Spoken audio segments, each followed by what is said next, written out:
Tadi Romo Untung membacakan, "Jadikanlah semua bangsa muridku dan baptislah mereka dalam nama Bapa dan Putra dan Roh Kudus." Dan mereka langsung ikuti, dalam nama Bapa dan Putra dan Roh Kudus. Luar biasa. Artinya mereka mendengar kan apa yang sedang dibacakan. Saya yakin yang tua-tua juga mendengarkan kan. Masa kalah sama yang kecil gitu. Nah, saudara dan saudari, kita 3 hari ini berada di sini dalam konteks kita mau membaharui kehidupan gereja kita Bogor ini. Dan memang itu yang diharapkan, agar kita selalu membaharui diri untuk semakin baik dalam mengikuti Kristus dan memberikan sesuatu yang bermakna bagi bangsa dan negara kita. Paus kita juga berbicara tentang pembaharuan gerejawi dalam dokumen Evangelii Gaudium nomor 27. Dia mengarahkan kita. Dia mengatakan dalam konteks pembaharuan gerejawi yang mendesak, saya memimpikan opsi perutusan, yakni dorongan perutusan yang mampu mengubah segala sesuatu, sehingga kebiasaan-kebiasaan gereja, cara melakukan segala sesuatu, mengatur waktu dan agendanya, bahasa dan strukturnya diarahkan dengan tepat untuk suatu perutusan, untuk evangelisasi.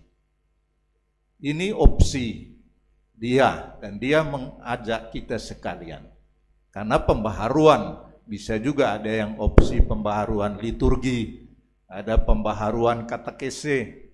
Namun Paus kita mengajak kita untuk memilih, kalau mau membaharui gereja kita, opsinya adalah untuk perutusan, evangelisasi.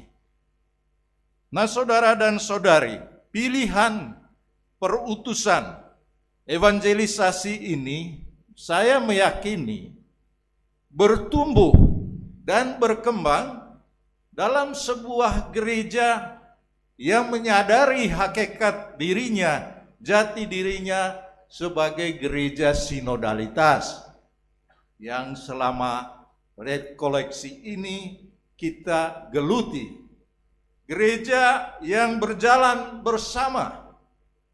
Bersama siapa? Bersama Yesus Kristus, jelas. Bersama sesama manusia, bersama anak-anak ini, bersama alam ciptaan Tuhan. Tapi kebersamaan dalam perjalanan itu digerakkan oleh Roh Kudus. Menuju mana?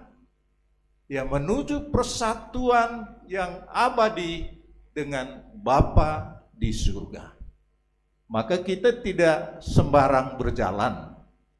Tidak juga sembarang berjalan bersama tanpa tujuan. Tapi tujuan kita jelas, yakni akhirnya kita bersatu dengan Bapa di surga.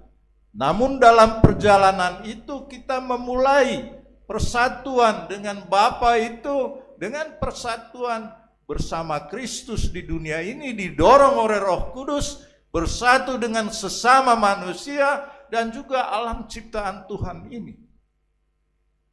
Saudara dan saudari, momen sinode ini, rekoleksi ini merupakan suatu tahapan atau suatu jedah yang bermakna dalam perjalanan kita agar tidak kelelahan, kehabisan tenaga kita. maka kita perlu berhenti sebentar.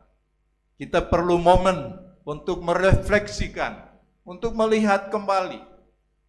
Momen untuk membangkitkan kembali mimpi-mimpi perjalanan, the dreams on the journey. Kita punya mimpi besar. Kalau mimpi itu sudah hilang karena kelelahan, keletihan, mari sekarang kita bangkitkan kembali mimpi-mimpi itu. Momen untuk membulatkan komitmen, berjalan bersama. Mungkin selama ini kita tergoda oleh macam-macam hal yang membuat kita mundur atau mau jalan sendiri-sendiri. Tapi inilah momen kita membulatkan komitmen. Kami mau berjalan bersama. Momen keindahan jalan bersama Roh Kudus dan sesama, sehingga kita boleh berlangkah dengan gegap gempita, melambaikan tangan, tanda bersukacita seperti kita lihat dalam gambar ini. Orang berjalan yang melambaikan tangan itu kan pasti bersukacita. Tak mungkin dia melambaikan tangan sambil tersenyum karena kebencian. Ya kan? Mereka berjalan bersama dengan bibirnya dilukiskan di sini. Sayang kita, mulut kita ditutup oleh masker ya, sehingga tidak kelihatan. Tetapi ini digambarkan sedemikian rupa, memang suatu perjalanan, dan dalam perjalanan kalau Anda perhatikan tangan mereka mau bersama gitu ya. Dan ini sambil menoleh yang lain. Lalu gambar paus dari sana, dia melihat, oh semacam dada juga ya, ciao-ciao gitu. Dalam bahasa Italianya, ciao-ciao. Dah. Lalu Bapak Uskupnya diam-diam saja di sana.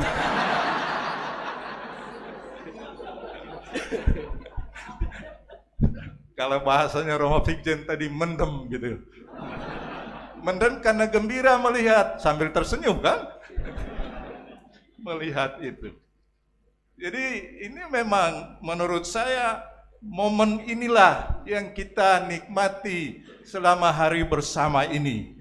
Momen kita menemukan kegembiraan, lalu melangkahkan kaki kita dengan ringan, dengan raut muka berseri, bergembira, sambil tertawa. Jangan pernah lupa tertawa dalam hidup ini. Kalau Paus mengatakan, jangan pernah kegembiraan kita itu dicuri oleh kesedihan-kesedihan, kesulitan-kesulitan hidup ini. Amin. Dan saya berharap umat Keuskupan Bogor itu memang umat yang riang-ria ya. Juga momen merasakan bahagia, atau dalam ungkapan kita momen aku terberkati. Kemarin toh dalam rekoleksi kita merasakan kita terberkati. Bahkan dalam sharing ada lagi yang mengungkapkan dari Rangkas Bitung, dia diangkat oleh anak, oleh seorang haji. Ini. Maka tatkala teman-teman lain mau mengadakan demo melawan pembangunan gereja, Bapak Haji itu mengatakan, jangan, ini gerejanya cucu saya. Ini. Orang Katolik diterima sebagai cucu dari seorang haji. Itu kan kita merasa bahagia.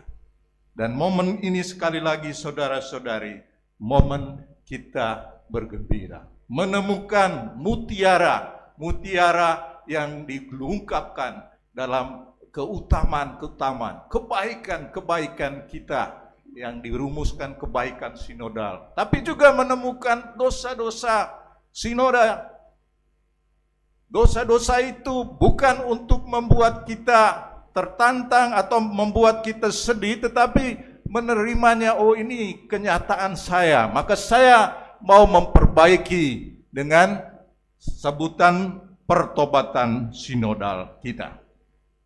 Dan butir-butir pertobatan itu akan membuat kita menjadi apa yang diharapkan oleh Konsili Vatikan kedua, kita menjadi gaudium et spes bagi dunia ini. Orang-orang yang mewartakan kegembiraan, bukan mewartakan kemurungan. Karena yang kita bawa adalah kabar gembira. Kalau yang kita bawa kabar gembira, ya mari kita membawanya dengan sukacita dan membangkitkan harapan-harapan bagi orang-orang yang kemarin kita katakan orang-orang yang jauh, orang-orang yang miskin, orang-orang yang terpinggirkan. Siapa mereka itu? Ya mungkin di antara kita ada seperti itu. Nah, saudara dan saudari, perayaan Ekaristi ini, khususnya dalam bacaan-bacaan yang tadi kita dengarkan dari bacaan Injil, sebetulnya meneguhkan kita, menguatkan kita, menguatkan komitmen kita itu. Yesus memberikan amanat agungnya yang menjadi pegangan bagi para muridnya dan bagi kita sekalian. Ada beberapa aspek dari amanat agung ini yang saya mau angkat pada kesempatan ini.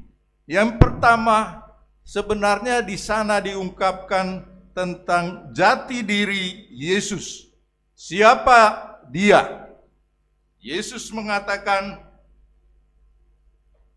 "Kepadaku telah diberikan segala kuasa di surga dan di bumi." Yesus memaklumkan itu. Sebelum dia naik ke surga, di hadapan 11 muridnya, dia menegaskan, "Aku telah diberi segala kuasa di surga dan di bumi." Kuasa bukan untuk menindas, tetapi kita tahu kuasa untuk menyelamatkan, kuasa untuk menyatukan, kuasa untuk mengalahkan kejahatan yang ada di dunia ini. Dan Yesus meyakini itu. Maka bersama Yesus, saudara-saudari, dalam kuasa Roh Tuhan, kita adalah murid-murid Yesus, pengikut Yesus pada masa kini. Sekali kita bersatu dengan Yesus, kita juga mendapat roh, mendapat kuasa seperti Yesus ini. Maka kita bukan manusia dunia ini saja, kita adalah manusia rohani yang diutus ke dunia ini. Kita adalah manusia ilahi. Roh Tuhan dikaruniakan kepada kita agar kita benar-benar melaksanakan karya menyelamatkan itu.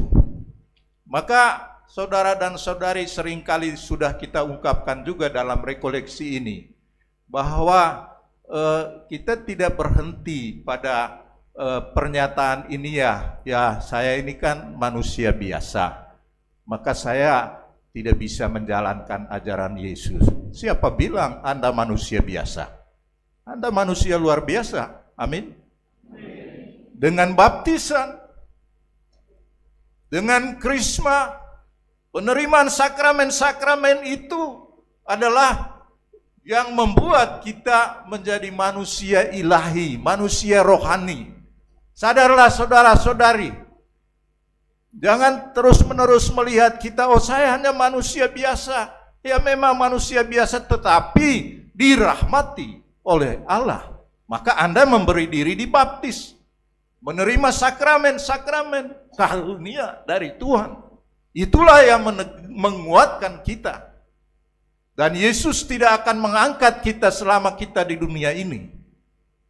Dia hanya mengatakan, aku mengutus kamu. Bapa, doanya, Bapa, lihatlah mereka yang sedang berada di dunia ini. Tolonglah mereka, luputkan mereka. Tapi saya tidak mau membebaskan mereka dari segala macam kesulitan dunia ini. Tetapi sertailah mereka. Artinya, kita ini ada di dunia ini, tetapi kita adalah orangnya dari Allah itu, manusia Allah.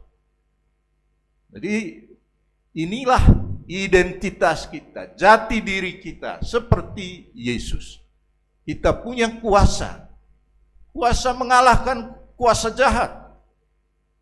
Di meja makan kami di Kuria, kita selalu bicara kadang-kadang tentang kuasa jahat. Dan seringkali kami sodor ke Romo Marcel. Nanti kalau ada yang kesurupan, Romo Marcel, sekretaris kita ini. Karena apa? Memang bukan hanya dia manusia rohani ya, tapi kita manusia ilahi mengalahkan kuasa-kuasa kejahatan. Kejahatan itu bisa berupa pandangan-pandangan yang kemarin kita bicarakan bersama. Yang kadang-kadang kita yakini seolah-olah saya bisa berjalan sendirian, saya tidak peduli yang lain. Tetapi manusia rohani, manusia ilahi adalah manusia yang mau berjalan bersama, mau mempersekutukan dirinya dengan yang lain.